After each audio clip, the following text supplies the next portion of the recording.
Tonton video ini sampai selesai agar Anda tidak gagal paham.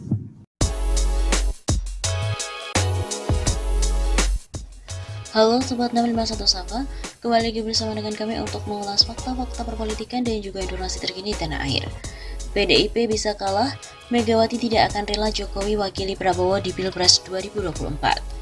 Muncul wacana Prabowo Subianto disandingkan dengan Joko Widodo untuk bertarung di perhelatan pemilihan presiden 2024 mendatang.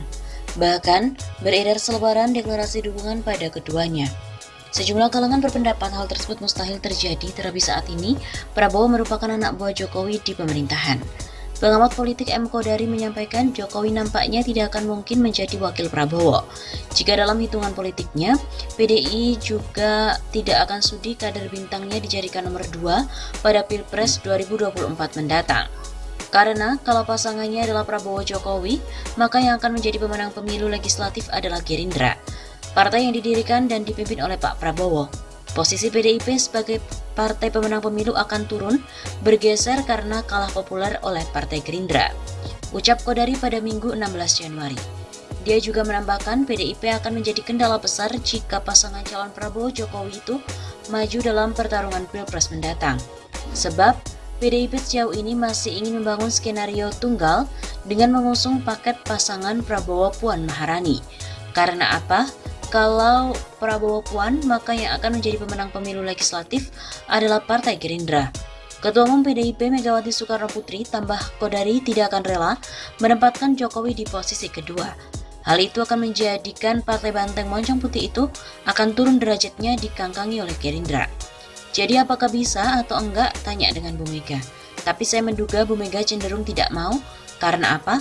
Karena PDIP-nya akan kalah. Begitu katanya.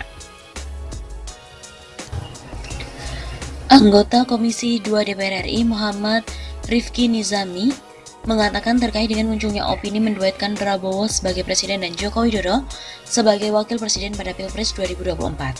Secara konstitusional, hal itu memang tidak dilarang. Tetapi dalam konteks fatsun dan etika politik hal itu sebenarnya tidak perlu diteruskan. Karena dalam konteks kepemimpinan nasional dan konteks demokrasi yang sehat, salah satu syarat penting dari demokrasi itu adalah rotasi kekuasaan yang rutin dan bersifat reguler, kata politisi PDIP ini saat dihubungi pada Minggu 16 Januari.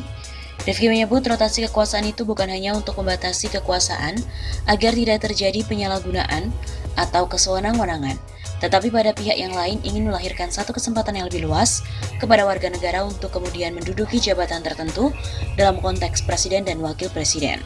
Saya kira legislatif positif yang telah ditorehkan Pak Jokowi dalam banyak hal selama hampir 10 tahun memimpin Republik ini, itu memang harus ditutup dengan mekanisme titik yang smooth dan elegan. Rifki secara pribadi tidak terlalu sepakat dengan opini yang lagi marak.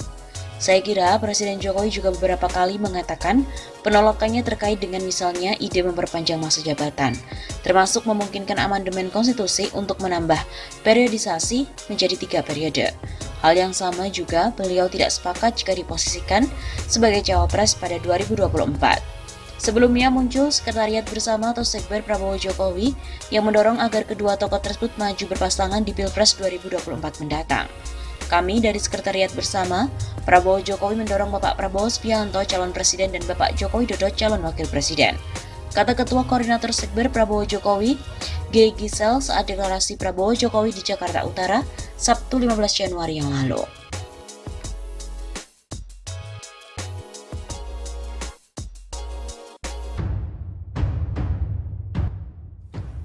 Kandidat Capres di sekitar Jokowi. Presiden Jokowi sudah mengatakan tidak berminat dan tidak berniat menjadi presiden 3 periode. Artinya masa jabatan Presiden Jokowi akan berakhir 20 Oktober 2024 dan pemilu presiden 2024 ibarat tarung beras antar kandidat, tidak ada lagi petahana di sana. Mungkin karena itu belakangan manuver politik sejumlah kandidat pimpinan parpol mulai tampak. Ketua Umum Partai Golkar Erlangga Hartarto melakukan safari politik menemui sejumlah pimpinan partai politik. Mulai dari Ketum Partai Nasdem Surya Paloh, kemudian Ketum Gerindra Prabowo Subianto dan pimpinan partai politik lain. Muncul gagasan Joint Convention untuk menemukan capres bersama. Kader Golkar Ahmad Doli Kurnia mendorong Airlangga Hartarto maju dalam Pilpres 2024.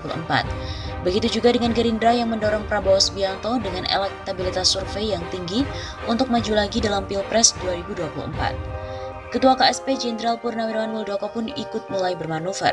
Dari awalnya menerima kunjungan sejumlah elit Demokrat untuk ngopi-ngopi dan berakhir dengan menerima tawaran KLB Demokrat Deli Serdang untuk menjadi Ketua Umum Partai Demokrat versi KLB. Dinamika antar elit politik itu akan menarik. Para elit akan berebut dukungan rakyat setelah Jokowi tidak bisa maju lagi dalam Pilpres 2024. Dari pengalaman reportase di bidang politik, meliput pemilu pada masa Orde Baru dan pemilu pasca Orde Baru, ada beberapa faktor yang akan mempengaruhi pemilu Presiden 2024. Pertama, elektabilitas politik. Di sini, peranan lembaga survei akan ikut menentukan. Kedua, parpol atau gabungan parpol sebagai kendaraan politik. Undang-undang pemilu masih mensyaratkan capres dan cawapres diajukan oleh parpol dan juga gabungan parpol dengan perolehan suara 20% kursi parlemen atau 25% popular vote. Dengan aturan itu, hanya PDIP yang punya tiket untuk mencalonkan presiden dan partai lain harus berkoalisi. Ketiga, gizi atau dana pencapresan membutuhkan dana politik yang sangat besar. Laga Pilpres 2024 menjadi ajang untuk bertarungnya kepala daerah versus menteri-menteri Jokowi. Pilpres 2024 masih cukup jauh, yakni 3 tahun lagi. Namun sejumlah lembaga survei telah mengumumkan nama-nama tokoh yang berpeluang menjadi capres 2024 mendatang. Nama-nama itu diantaranya mulai dari pimpinan parpol, Menteri Kabinet Jokowi saat ini hingga kepala daerah. Seperti hasil survei terbaru mengenai calon pimpinan untuk 2024 yang diselenggarakan oleh lembaga survei Kedai Kopi pada akhir Maret hingga awal April lalu. Dalam survei yang dilakukan pada 29 Maret sampai dengan 4 April dengan menggunakan telesurvei kepada 1.260 responden yang berada di 34 provinsi, terdapat nama Menhan Prabowo Subianto, Gubernur Jawa Tengah Ganjar Pranowo, Gubernur Jawa Barat Ridwan Kamil, Gubernur DKI Jakarta Anies Baswedan, Menteri Pariwisata dan Ekonomi Kreatif Sandiaga Uno dan juga Mensos Tri Risma hari ini. Kemudian ada lagi nama lain seperti Menteri BUMN Erick Thohir, Wakil Ketua DPR dari fraksi Nasdem Rahmat Gobel, pengusaha Khairul Tanjung, Gubernur DIY sekaligus Raja Keraton Jogja Sri Sultan Hamengkubuwono X, Ketum Partai Nasdem Surya Paloh, mantan Gubernur NTB TGB Zainul Majdi.